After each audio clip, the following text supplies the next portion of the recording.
오늘은 본문 말씀으로 주의 은혜로 열려진 삶이라는 제목으로 하나님 말씀 전하겠습니다.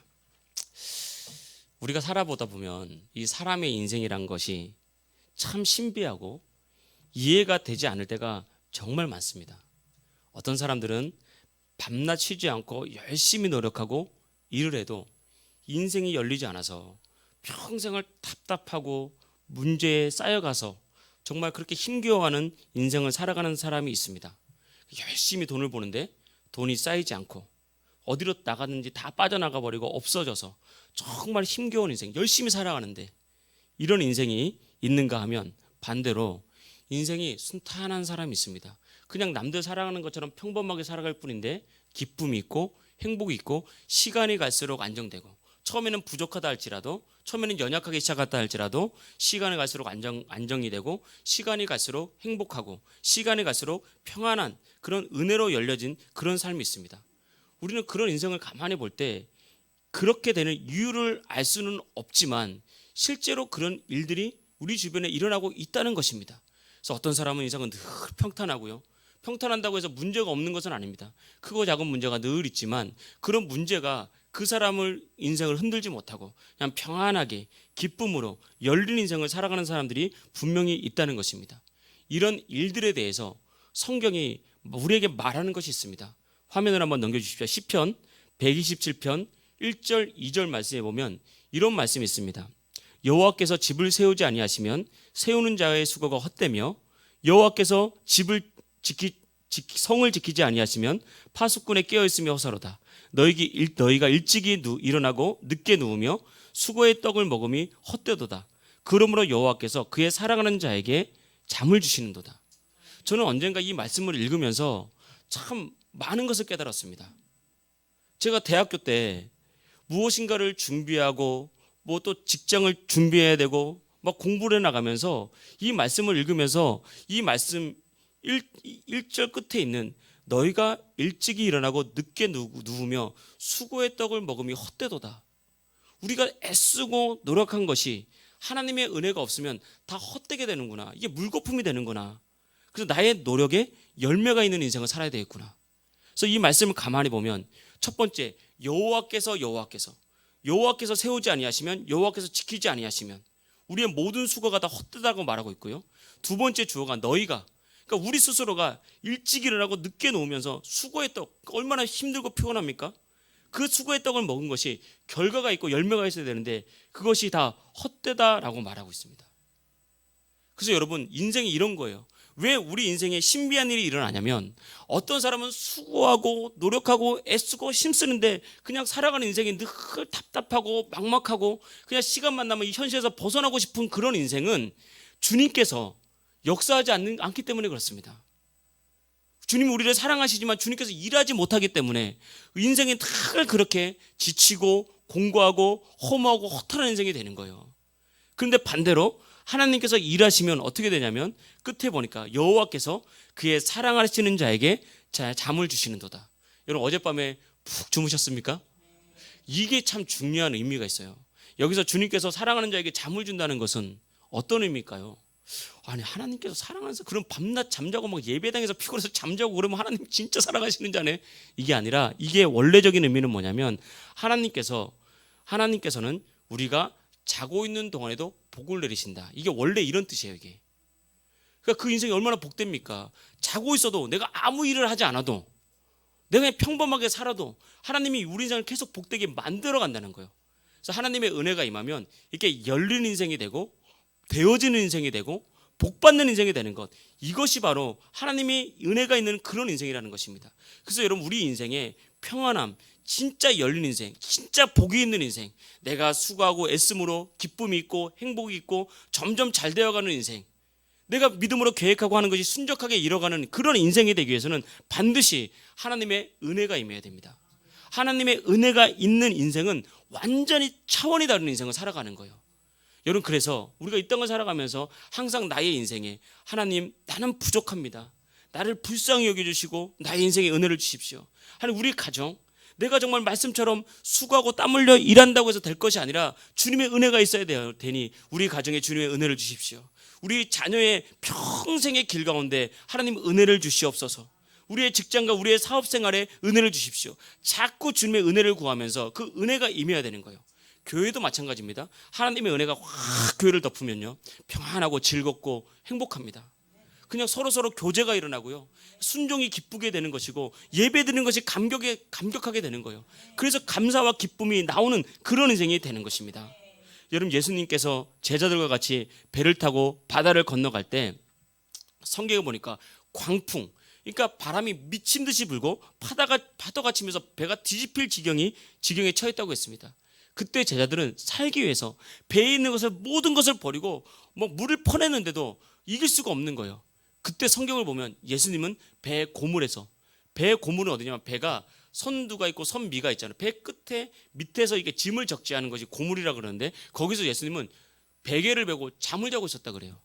이것은 어떤 의미냐면 진짜 예수님이 피곤해서 잠을 잤다는 것이 아니라 수고하고 노력하는 인생, 이 삶의 광풍이 몰았을 때 수고하고 노력하는 인생은 제자들처럼 물을 퍼내고 살기 위해서 짐을 버리고 애써도 그 광풍을 이길 수 없지만 하나님의 은혜가 임한 인생은 그냥 그런 가운데서도 베개를 베고 잠을 잘 수가 있다는 거. 하나님의 보호하심이 있기 때문에, 하나님의 지키심과 하나님의 인도하심이 있기 때문에 이런 일들이 나타나는 것입니다. 여러분, 예수님 믿을 때 진짜 예수님을 만나고요, 진정 살아계신 예수님을 만나고 진정 성령을 경험하면 이런 은혜로 들어가게 되는 것입니다. 내가 애쓰고 내가 노력하는 것이 아니라 하나님께서 열어주셔야 되는구나. 그래서 우리가 해야 될 일은 뭐냐? 우리 성실하지 말라는 것이 아니라 내가 하는 일을 성실하게 하되, 여러분, 하나님의 은혜를 계속해서 구하면서 주님으로 가득 채우는 것, 그것이 내가 해야 될 가장 중요한 일이라는 것입니다. 저는 이것을 제가 몇 번 간증했지만 대학교 때 제가 이 간증을 또 하는 이유는 정말 그때 제가 너무 큰 은혜를 경험했기 때문에 그렇습니다. 정말 저도 지방에서 대학교를 나왔잖아요. 그러니까 좋은 직장에 들어갈 만한 그런 여건이 전혀 되지 않았습니다. 그래서 제 동기 중에 한 명은 다른 과죠, 러시아학과를 나왔습니다. 근데 이제 러시아학과를 다니면서 대학교 2학년 때 당시에 모스크바 복대로 유학을 가서 혼자, 그래서 2년 동안 공부하고 왔습니다. 그 러시아어를 교수님보다 더 잘했어요. 그래도 취직이 안 되는 거예요. 좋은 직장은. 그래도 취직이 안 돼서 제가 옆에서 도와줘도 취직이 안 되더라고요. 제가 그걸 보면서 나는 그냥 국어 국문학과 나왔고 특별한 기술도 없고 자격증도 없으니까 취직하기가 참 힘들겠구나. 그래도 어떡합니까? 취직을 해야죠.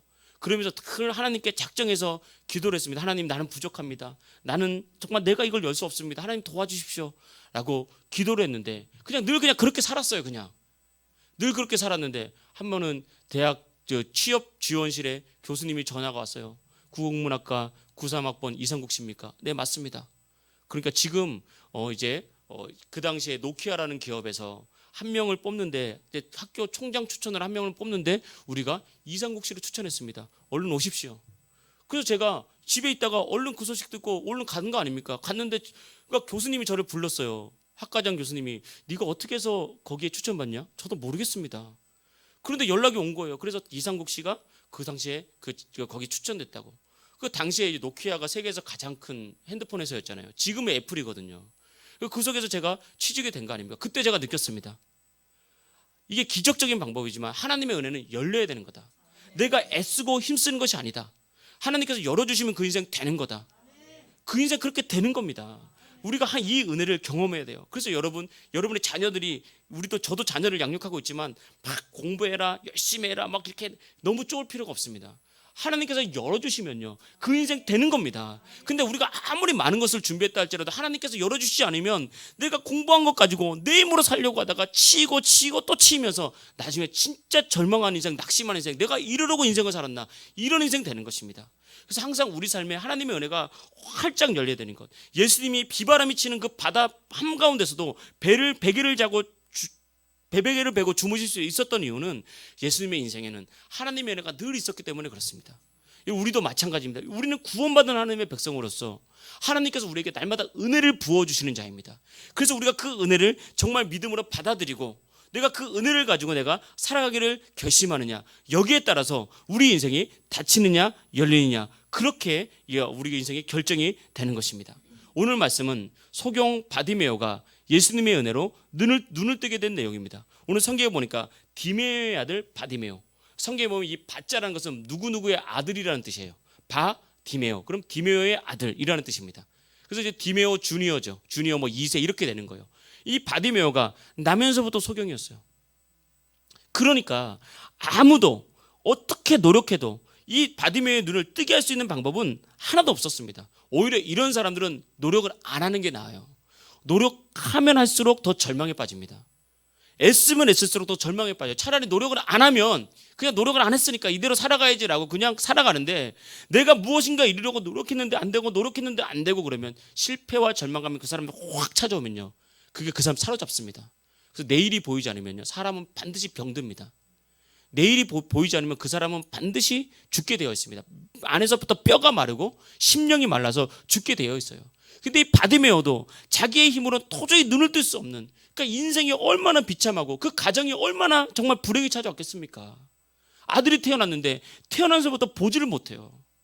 그거 어떡합니까? 그걸 방법이 없지 않습니까? 근데 이 바디메오가 한 가지를 알았다고요. 바디메오는 한 게 하나 있었습니다. 그냥 예수님께 나와서 다윗의 자손 예수여, 나를 불쌍히 여겨주십시오. 나를 불쌍히 여겨주십시오. 이 나를 불쌍히 여겨달라는 말은 나에게 은혜를 주십시오. 나를 사랑해 주십시오. 나에게 긍휼을 베풀어 주십시오. 이거밖에 할 수 없었다고요. 근데 이게 바로 은혜의 통로라는 것입니다. 여러분, 우리 초대교회 교부들이 기도할 때 가장 주님을 깊이 만나는 영성기도 두 마디 기도가 있는데 뭐냐면, 그게 한 숨을 후 내쉴 때는 다윗의 하나님의 아들 예수님, 나를 불쌍히 여기십시오. 숨을 쉴 때는 나에게 은혜를 주십시오. 이 두 마디 기도가 가장 큰 영성으로 들어가는 기도라고 가르쳤습니다. 여러분, 우리가 이 땅을 살아갈 때 하나님의 은혜를 구할 수 있어야 됩니다. 내가 불쌍한 존재라는 걸 알아야 돼요. 다시 말하면 내 힘으로 안 된다는 존재라는 것을 알아야 돼요. 노력하면 노력할수록 절망에 빠질 수밖에 없는 존재라는 것을 반드시 알아야 됩니다. 근데 이게 깨어져야 돼. 깨어져야 돼. 이게 딱 깨어지면서 나의 노력이 아니구나, 나의 힘이 아니구나, 하나님의 은혜구나. 그러면 인생이 다 열리기 시작합니다. 가정도 그렇게 열립니다. 가정에서 부부가 행복하려고 애를 쓰잖아요. 그러면요, 애를 쓰면 쓸수록 다툼만 일어나요. 그렇게 되는, 애쓴다고 되는 게 아닙니다. 이게 내가 오히려 애를 쓰는 게 딱 깨져야 돼요. 그러면서 그 사람 있는 그대로 그냥 받아들여줘야 됩니다. 아, 저 사람은 원래 하나님이 저렇게 창조하셨구나. 우리가 조금 이렇게 겉다리로 배워서 그렇죠. 피카소 그림을 보고 피카소가 그런지 몰라요. 그냥 초등학교 교실에 딱 전시해 놓으면 딱 초등학교 그림입니다. 사실 피카소 그림이 뭐 대단한 뭐 작품입니까? 그냥 그 시대에 그냥 놀랍게, 근데 딱 초등학교 교실에 걸어놓으면 그냥 초등학교 그림 같아요. 그런데 왜 피카소가 피카소입니까? 그 사람은 기본을 다 떼고 난 다음에 자기만의 독특한 걸 만들어낸 거예요. 여러분도 마찬가지입니다. 한 사람 한 사람이 다 하나님이 창조하신 다 독특하고 아름다운 존재예요. 외모 잘생기고 못생기고 의미가 전혀 없습니다. 돈을 많이 벌고 적게 벌고 의미가 전혀 없어요. 피부색, 인종, 키가 크고 작고 의미가 없어요. 우리는 다 하나님의 걸작품이에요. 우리가 상대방에 대한 그런 마음이 딱 열리고 눈이 딱 열리면요, 그때부터 관계가 회복이 되는 거예요. 저 사람이 변해야 되는 게 아닙니다. 그 사람이 있는 모습 그대로 하나님의 은혜가 임하면 그 눈이 열린다고요. 아, 내가 저 사람을 변화시키려고 했던 내가 문제였구나. 서로 그렇게 자기 자신이 은혜가 열리면 관계가 확 회복이 되는 거예요. 하나님의 은혜가 열려야 됩니다. 이건요, 이 삶의 방식이 다 똑같아요. 이 공부도 그렇고 재정적인 축복도 그렇고 모든 부분에 있어서 은혜가 열리면, 하나님께서 눈을 뜨게 하시면 그때 하나님의 은혜가 우리를 덮어서 우리를 되게 만들어가는 거예요. 그때부터는 내가 하나님의 은혜 가운데 무엇을 하기만 하면 되기 시작합니다. 그래서 나의 열심을 자꾸 내려놔야 되고, 나의 열심이 오히려 깨져야 되고, 내가 뭔가 빨리 해야 되겠다는 생각을 깨뜨려야 되고, 그냥 주님의 은혜 앞에서 주님의 은혜에 사로잡히고자 그렇게 나가는 것이 중요한 것입니다. 그래서 우리가 신앙생활을 할 때 가장 중요한 기도 제목 중에 하나가 있다면 하나님의 은혜를 구하는 거예요. 여러분, 예수님 믿는 것, 우리가 고통당하려고 힘들어하려고 예수님 믿는 거 아닙니다. 근데 많은 사람들이 예수님 믿으면서도 힘들어하고 막 고통스러워하고 어려워하거든요. 예수님, 하나님이 보시기에 정말 얼마나 마음이 아프겠습니까? 여러분, 우리가 하나님께 기도를 할 때 하나님의 충만한 은혜를 구하십시오.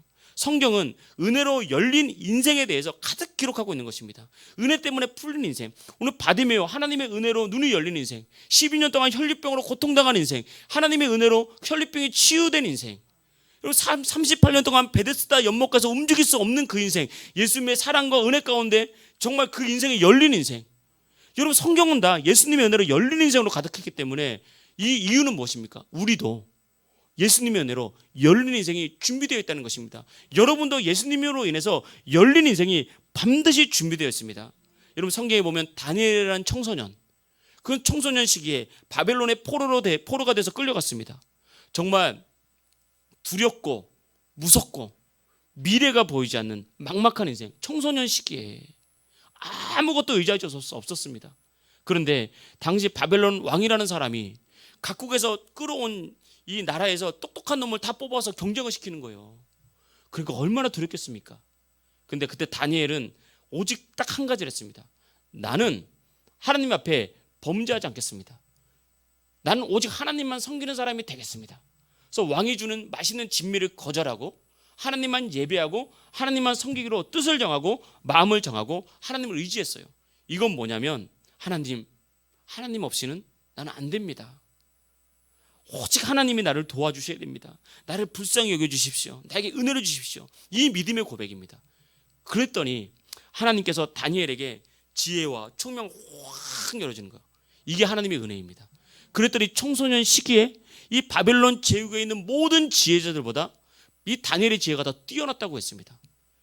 매 순간 하나님의 은혜를 구하니까 다니엘은 시간이 갈수록 점점 높아지는 인생이 되었고, 다니엘을 이길 수 있는 사람은 아무도 없었고, 다니엘은 마지막까지 하나님께 쓰임받는 그런 인생이 된 것입니다. 주님의 은혜를 갈망해야 되는 거예요. 주님의 은혜를 사모해야 됩니다. 그래서 여러분 그냥 운전하고 가시다가도 주님 나에게 은혜를 주십시오.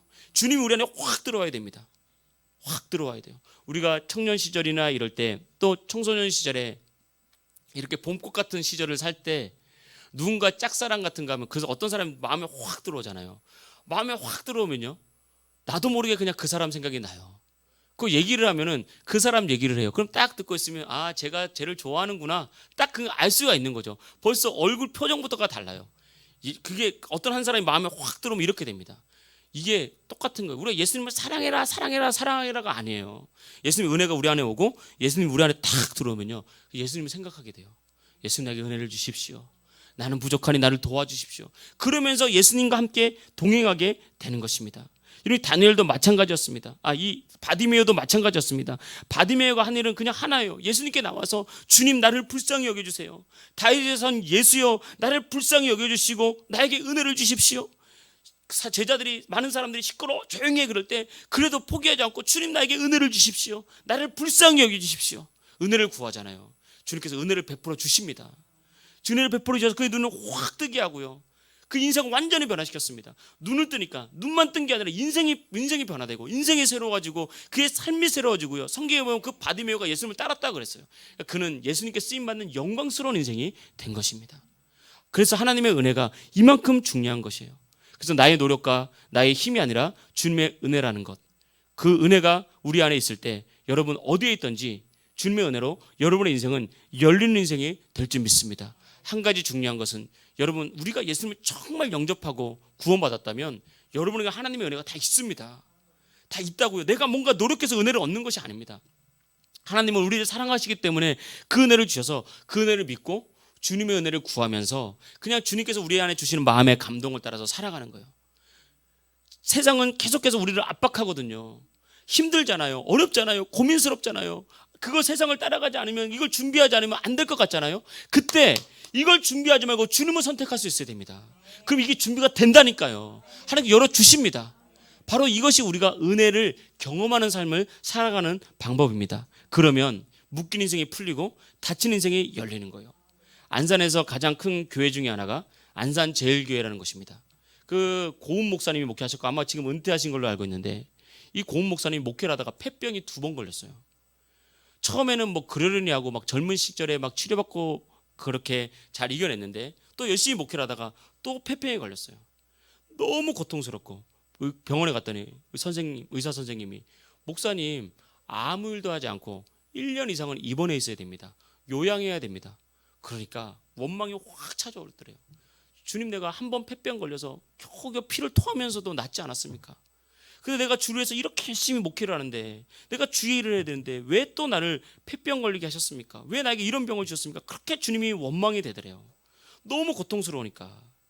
그러면서 그래도 쉬어야 된다 그러니까 이제 입원을 하고, 이제 요양병원에 가서 입원을 하고 또 요양을 하는데, 목사님이 이제 신신당부란 거예요. 교회 절대 병문 안 오지 말라고. 열심히 살라고. 그 사모님도 여보 나 절대 오지 말라고. 내가 없으니까 당신이 교회를 잘 이렇게 이끌어 가야지. 기도하고 절대 오지 말라고. 오겠다는 사람도 말고 신신당부해서 오지 말라고 하고 입원을 했는데 정말 아무도 안 오니까 섭섭하더래요. 이게 사람의 마음이에요. 아니 오지 말란다고 진짜 아무도 안 오나 이런 마음이 막 들더래요. 이런 마음이 이게 사람의 마음이거든요. 그런데 그래도 진짜 안 오더래요. 근데 어느 날 얼마나 무료합니까? 병원에 혼자 입원실에 뭐 이렇게 있는데 또 요양병 혼자 있는데 너무 무리해서 할 일이 없으니까 이제는 뭐 잠도 잘 안 오죠. 어느 날 잠을 자다가 한 새벽 2시경에 딱 깼는데 깜깜하고 아무도 없는데 진짜 깊은 외로움. 나 혼자밖에 없는 그 외로움. 결국은 아무도 나를 도와줄 수 없는 거야. 이 외로움이 확 찾아오는데 그 마음속에 원망이 확 들더래요. 주님 내가 폐병 걸려서 이렇게 아무것도 못하고 입원해 있고 또 내가 지금 나를 도울 사람이 아무도 없고 주님 이게 뭡니까? 그때 이 고은 목사님에게 하나님의 감동이 확 밀려들어요. 나밖에 없지. 여러분 이걸 꼭 명심하십시오. 주님밖에 없습니다. 그때 고은 목사님 깨달았대요. 정말 내가 설교를 맨날 그렇게 했는데 내가 정말 이 폐병 걸려서 막 죽을 것 같은 고통이 있으니까 내가 맨날 설교하던 그것을 내가 잊어버렸습니다. 정말 주님밖에 없습니다. 나 이제 주님 의지하면서 주님만 바라보면서 살겠습니다. 그러면서 이제 고백했는데 한 가지가 걸리더래요. 그런데 주님 내가 빨리 나가서 빨리 고침받고 주의를 해야죠. 내가 목회하다 하는데 목회 열심히 해야죠. 성도들 신방 다니고 또 성도들 세우고 말씀 전해서 성도들 기도해 줘야죠. 그렇게 하나님께 내가 일 빨리 해야죠 라고 말했더니 주님께서 성령께서 이런 감동을 주시더래요. 네가 뭘 모르고 있구나. 나의 일은 내가 하는 거지 네가 하는 게 아니야. 네가 나의 일을 하려고 빨리 나가서 뭐 하려고 하지 말고 너는 나로 가득 채워라. 나의 일은 내가 하는 거고 너는 나로만 그냥 가득 채워. 그럼 내가 다 할 거야. 이런 감동이 오더래요. 그때 다시 한번 깨닫는 거죠. 그때 자기의 자아와 자기의 인생이 목회가 다 깨진 겁니다. 우리가 반드시 이걸 경험해야 돼요. 우리가 은혜를 처음 받으면요 내가 그 은혜 가운데 내가 뭘 자꾸 하려고 하거든요. 그게 나쁜 건 아닙니다. 그런데 나의 의지와 나의 의욕을 갖고 자꾸 하려고 하면 할수록 실수가 자꾸 생겨요.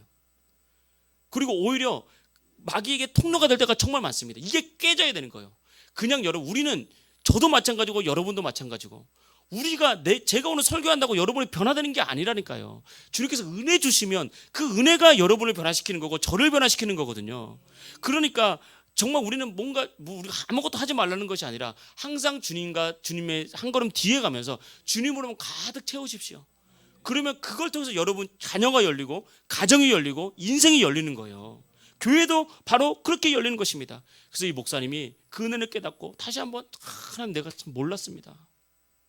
내가 지금 죽으면 이 열심히 아무 소용도 없는데 다 주님께서 하시는 건데 그러면서 그때부터 이제 아무도 찾아오는데 1년 동안 매일 일어나서 성경 읽고 신앙서적하고 산책하면서 주님께 기도하고 또 작정해서 주님께 기도하면서 1년을 이제 다 마치고 건강을 회복해서 교회 갔더니 교회가 더 부흥이 돼 있는 거예요. 목사님 더 쉬다 오시지 벌써 오셨냐고. 더 부흥이 돼 있고 교회는 더 분위기가 좋고 그때 다시 한번 깨달은 거예요. 은혜가 확 몰려오면서 이거구나. 목회는 이렇게 하는 거구나. 인생도 이렇게 살아가는 겁니다.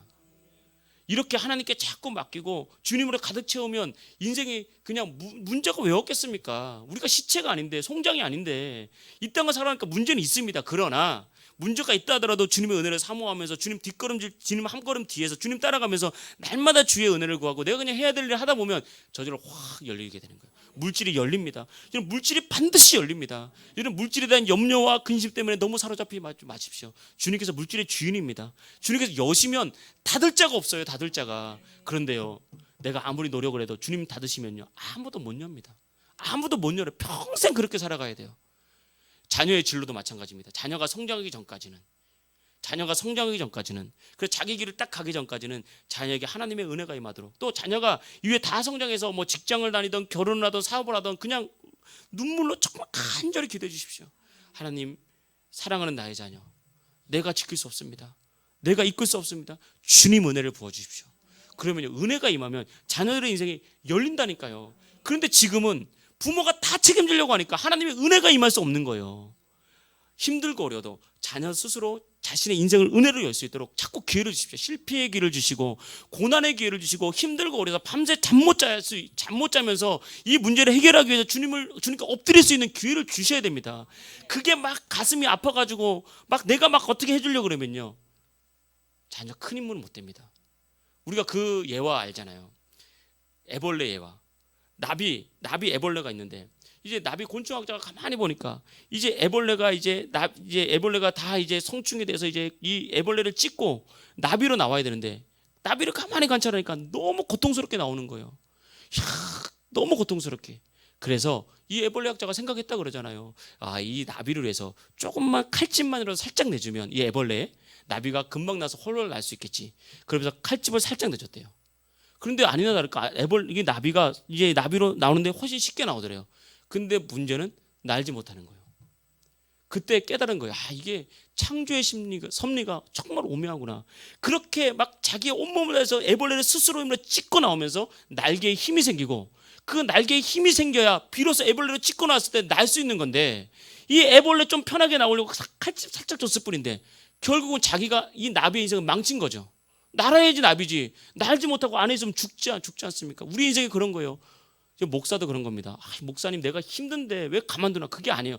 힘들어도 본인 스스로 깨닫고 엎드려 때로는 금식하고 결단하고 기도하면서 나가야 여러분 나중에 신앙이 확 섭니다. 그런데 내가 마치 슈퍼맨이 된 것처럼 막 힘들 때마다 막 달려가가지고 힘드시죠 도와주고, 부모가 막 그렇게 되면 자녀 절대 힘을 못 됩니다. 자기 힘으로 못 쓰는 거예요. 하나님이 더 큰 계획이 있다니까요. 자녀들에게 내가 생각하는 것보다 우리 인생에 더 큰 계획이 하나님께 있습니다. 하나님의 은혜를 구하는 거예요. 하나님께 맡기는 것입니다. 그러면서 우리는 엎드려 주님 은혜를 주십시오. 여러분의 인생에 하나님의 은혜를 구하시길 진실로 축복합니다. 여러분의 가정에도, 여러분이 맡은 사명에도 하나님의 은혜를 구하시고 그 은혜 앞에 엎드리시기를 진실로 축복합니다. 소경 바디메오처럼 주님께 간절히 은혜를 구할 때 하나님께서 은혜를 열어주시잖아요. 은혜를 구할 때 꼭 이걸 기억하십시오. 나는 정말 보잘것없는 사람입니다. 나는 정말 연약합니다. 나를 불쌍히 여겨주십시오. 나에게 은혜를 주십시오. 그러면요, 연약한 자에게 베푸시는 그 은혜가 우리를 강하게 만드는 거예요. 그 은혜 가운데 저와 여러분들이 인생을 세우고 가정을 세우고 믿음을 세우고 더 나아가 주의 몸된 교회를 세울 수 있기를 주의 이름으로 축복합니다. 할렐루야.